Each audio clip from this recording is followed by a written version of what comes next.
Okay, I'm back now, and we were talking about Command J, talking about keyboard shortcuts, which are very, very, very cool.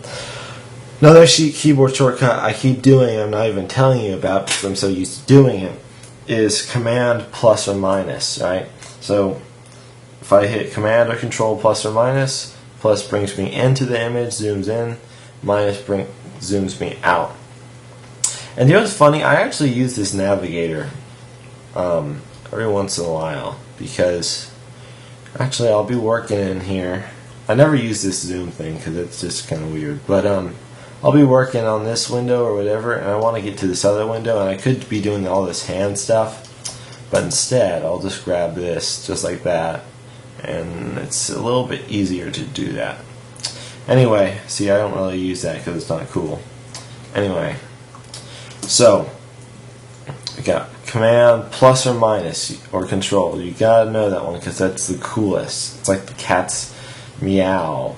And back to the Command J thing real quick. Command J, that's what I just did. And I do that all the time. I cannot tell you. And here's another little one that I don't ever really use, but it's cool. If I have a selection, instead of just copying this to its own layer, see how I could copy this and then I would have to like maybe select this, like now this is another one, command clicking on that layer, which is, I use this all the time. It loads this as a selection. See how that's square? It makes that square selection around, basically loads all that transparency and stuff like that. But if I loaded that as selection, I grabbed this one and I did like Command X, then I would have actually a hole in it, and I would have two separate images. I have two layers, with one with the background, and one with the whole part.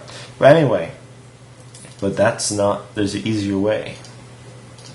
Not my layer styles. Anyway, okay, so here's the easier way. You grab, I'll just make a copy. You grab this, you do Command Shift J, and boom, it just basically knocks out that portion that you selected, just like that. And if you click on your thingy too much, your layer styles thing will come up, because if you double click this, then that's how you get to your layer styles, and that's how you put like a drop shadow in there. Yeah, anyway, I'm not gonna mess with that now. But see, it's kind of touchy. Anyway, now for the tool presets, which I use all the tool shortcuts. B to get to the brush. That makes sense. Most of them make sense, you know. I mean, if I'm getting to the brush, I'll use B. And here's what we do. You'll notice that a lot of these have these little tabs, and when you click and hold, you can get to whatever's underneath there. And yeah, so basically what you do is you do B for the brush, and then you do Shift B to toggle through them. See, so there's like the weird brush tool. I think it's the color replacement tool. I never use that. There's the brush. There's the, you know, so that's how you get through those. Anyway, that's the history brush. And then S to go to the stamp tool, which is a you know, good tool. And you can, just like I said, Shift S goes to the, you know, like stamp eraser, whatchamabob, pattern stamp tool, which I use that all the time. Just kidding. Of course, E goes to the eraser and whatever else is in there.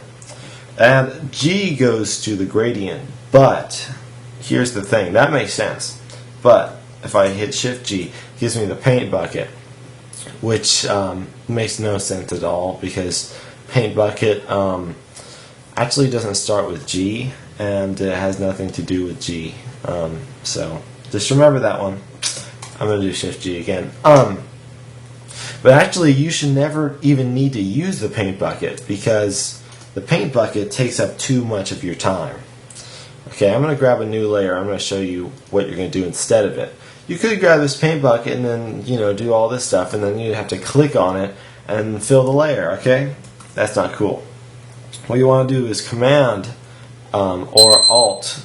Okay, that shows me I'm halfway done. We want to Command or Alt delete, or delete, or I guess backspace. I don't know, but if I do Command, it will fill my layer with this color right here, like that, white. See that?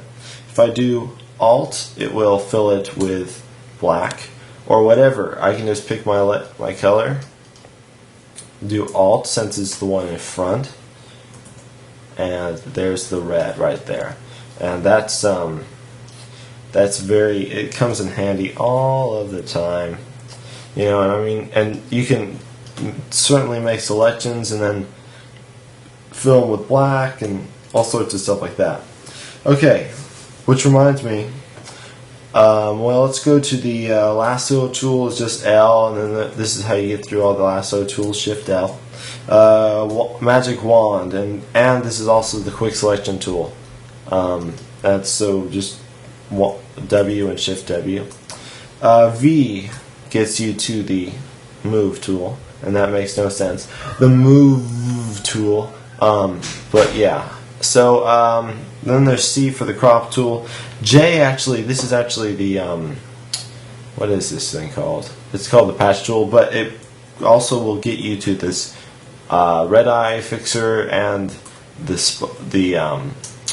spot healing brush tool. And so what else do we have? O gives you the dodge and burn stuff, which I don't. Yeah, I use it actually. Which one? I think like R, something weird like R gives you the blur thing, and also like the sharpen and the smudge and all that sort of. And of course, P brings you the pen tool, all that sorts of stuff. T gets you the text tool. I shouldn't have done that because it usually takes me a lot of time for this thing to like give me some text. Anyway, and you know, you can do all this sorts of stuff, different text. So I think I might have to do even another, so I'm going to stop it right now.